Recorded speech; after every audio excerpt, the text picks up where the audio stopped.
Hi friends, പുതിയൊരു വീഡിയോയിലേക്ക് എല്ലാവർക്കും സ്വാഗതം. എല്ലാവർക്കും സുഖമാണെന്ന് വിചാരിക്കുന്നു. ഇന്ന് നമ്മൾ ചർച്ച ചെയ്യാൻ പോകുന്നത്, നമുക്കറിയാം SLC റിസൾട്ട് വന്നു. അനേകം കുട്ടികൾക്ക് A+ ഉണ്ട്. ഫുള്ള് A+ ഉള്ള കുട്ടികൾക്ക് അഭിനന്ദനങ്ങൾ.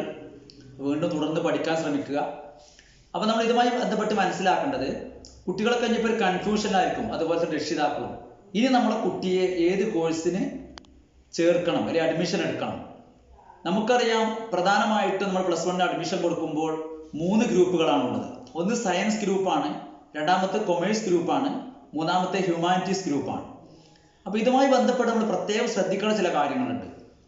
അതായത്, കുട്ടിക്ക് ഏത് കോഴ്സിനാണ് താല്പര്യം? ഇവിടെ കുട്ടിയുടെ താല്പര്യത്തിനാണ് മുൻഗണന, രക്ഷിതാക്കളുടെ താല്പര്യത്തിനല്ല. അത് പ്രത്യേകം നമ്മൾ ശ്രദ്ധിക്കണം. നമ്മുടെ അയൽവാസിയായ കുട്ടി ഇന്ന ഗ്രൂപ്പാണ് എടുത്തിരിക്കുന്നത്, അല്ലെങ്കിൽ നമ്മളെ കുട്ടിയുടെ ഫ്രണ്ട് സയൻസിന് കൊടുത്തു അല്ലെങ്കിൽ ഗ്രൂപ്പിനാണ് കൊടുത്തത്, അപേക്ഷ കൊടുത്തത്, അതുകൊണ്ട് നമ്മളെ കുട്ടി സയൻസ് എടുക്കുക. അല്ലെങ്കിൽ നമ്മളെ കുട്ടിയേക്കാൾ കുറഞ്ഞ മാർക്കുള്ള അല്ലെങ്കിൽ ഗ്രേഡുള്ള കുട്ടി സയൻസ് എടുത്തിട്ടുണ്ട്, അതുകൊണ്ട് നമ്മൾ ഫുൾ A+ ഉള്ള നമ്മളെ കുട്ടി സയൻസിന് അപ്ലൈ ചെയ്തില്ലെങ്കിൽ നമുക്കത് മോശമാണ്. എങ്ങനെ നമ്മൾ ചിന്തിക്കേണ്ട കാര്യമില്ല. എല്ലാ കോഴ്സുകൾക്കും അതിൻ്റെതായ നിലയും വിലയും ഉണ്ട്. അത് നമ്മൾ പ്രത്യേകം ശ്രദ്ധിക്കുക. അല്ലെങ്കിൽ സയൻസ് ഗ്രൂപ്പ് എടുത്താൽ മാത്രമേ നമുക്ക് സമൂഹത്തിൽ വിലയുള്ളൂ. സയൻസ് ഗ്രൂപ്പ് എടുത്ത കുട്ടികൾ നല്ല പഠിക്കുന്ന കുട്ടികളാണ്, അത് നമുക്കൊരു ധാരണ, നമുക്കൊരു തോന്നലാണ്. ഒരിക്കലും അതില്ല.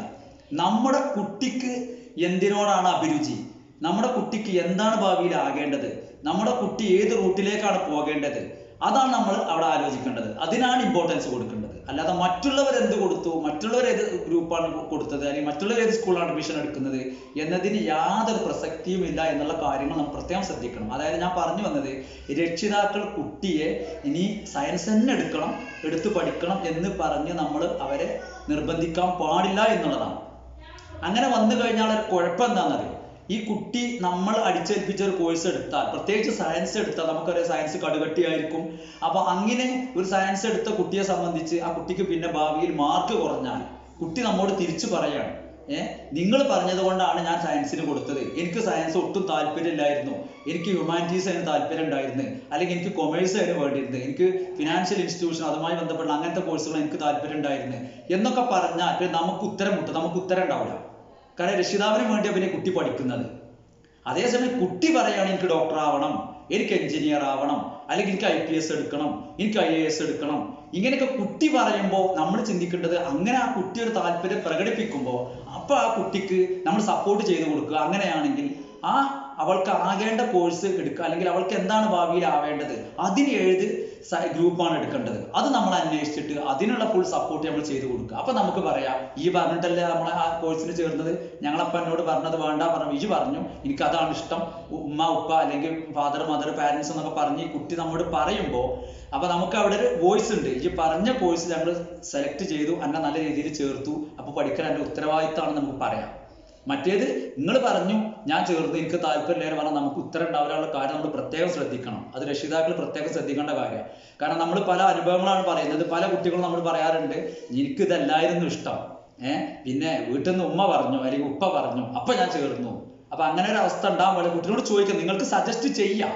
കാരണം ഒരു പക്ഷേ 10ാം ക്ലാസ് കഴിഞ്ഞ കുട്ടിയെ സംബന്ധിച്ചിടത്തോളം കുട്ടികൾക്ക് വലിയൊരു ഐഡിയ ഒന്നും ഉണ്ടാവില്ല, ഞാൻ എങ്ങോട്ട് തിരിയണം. കാരണം ഈ 10ാം ക്ലാസ് എന്ന് പറയുന്നത് നമ്മളൊരു ജംഗ്ഷനിലാണ് നിൽക്കുന്നത്, ഒരു ഇമ്പോർട്ടൻസ് സ്ഥലമാണ് അവിടെ. നമ്മൾ ഏത് ആ ജംഗ്ഷനിൽ നിന്ന് നമുക്കറിയാം, നമ്മൾ ഇപ്പൊ മലപ്പുറം കുന്നുമല നിൽക്കണമെന്നുണ്ടെങ്കിൽ നമ്മൾ റൈറ്റിലേക്ക് തിരിഞ്ഞാൽ പെരിന്തൽമണ്ണയാണ്, മുന്നോട്ട് പോയാൽ മഞ്ചേരി റോഡാണ്, ഇപ്പുറത്ത് തിരിഞ്ഞാൽ കോട്ടക്കലാണ്, ഇങ്ങോട്ട് പോയാൽ പിന്നെ കോഴിക്കോട് റോഡാണ്. അപ്പൊ നമ്മൾ അപ്പൊ കോഴിക്കോട്ടേക്ക് പോകേണ്ട ഒരാൾ പെരിന്തൽമണ്ണക്ക് ബസ് കയറി അവിടെ എത്തൂല, റൂട്ട് മാറി, ലക്ഷ്യം മാറിപ്പോയി. അപ്പൊ അതുപോലെയാണ് ഇവിടുത്തെ അവസ്ഥ. അപ്പൊ അതുകൊണ്ട് നമ്മൾ പ്രോപ്പറായിട്ട് നമ്മളെ കോഴ്സ് സെലക്ട് ചെയ്തില്ലെങ്കിൽ ഭാവിയിൽ നമ്മൾ ദുഃഖിക്കേണ്ടി വരും. അപ്പൊ ഒരാളെ നിർബന്ധത്തിന് വഴങ്ങാതെ കുട്ടിയുടെ കാര്യത്തിന് ഇമ്പോർട്ടൻസ് കൊടുത്ത് നല്ല ശ്രദ്ധയോടുകൂടി വേണം നമ്മൾ +1 അപേക്ഷ കൊടുക്കാൻ എന്നാണ് എനിക്ക് പറയാനുള്ളത്. അപ്പൊ അക്കാര്യം പ്രത്യേകം ശ്രദ്ധിക്കുക. Okay, thank you. നിങ്ങൾക്ക് ഉപകാരപ്രദമായ മറ്റൊരു വീഡിയോ നമുക്ക് വീണ്ടും കാണാം.